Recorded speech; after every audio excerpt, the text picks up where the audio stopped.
So, first na ito makakitaon yung moment sa point B.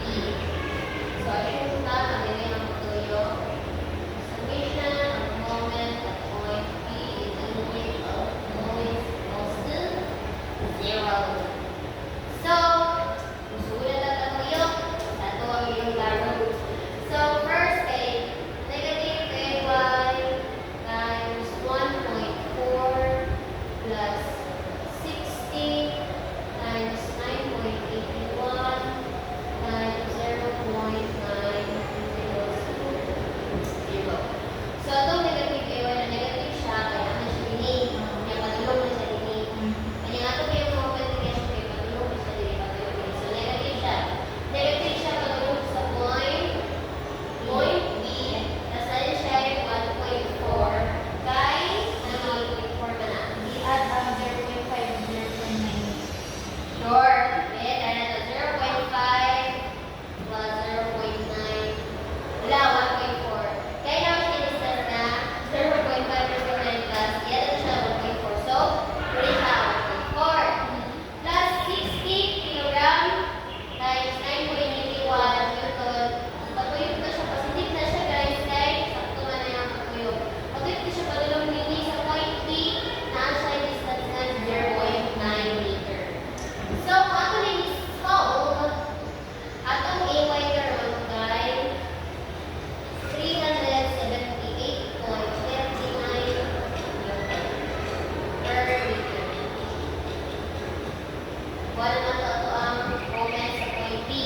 Sunod ito pangitawag kay ang horizontal and vertical component. Ang pinakawalan na ito pangitawag kay ang vertical component, summation of Fy is always equals to 0. So, nanaman tayo bali sa AY. So, ang atong ibuta ay 378.39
So, first, para masolve nato, kaya ako ang ilawon ang F1 niya or ang vertical component. So, kay i-assume nato ang B as spin. So, natin dua ka reactions, which is ang horizontal and vertical reaction.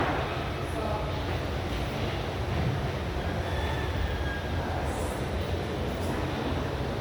summation of forces along y-axis is equal to 0.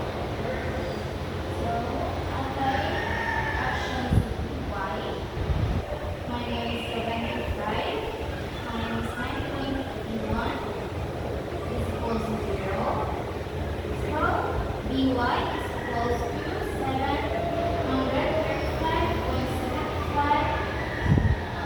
Then next is atong panitaon ng moment along sa point B. So, solution of moment. Point B is equal to 0. So, nakapagay what's that? 8x times 1 minus 75 times 9.81 times 1.25 equals 0. So, if we have AX, we have AX is equals to 919.69 Newton. Then lastly, kinukuha na naman nato ang Fy and moment. Ang atong makitaon is ang Fx. So, summation of forces along X equals to 0. Bx is equal to minus 8x is equal to 0. So, okay, values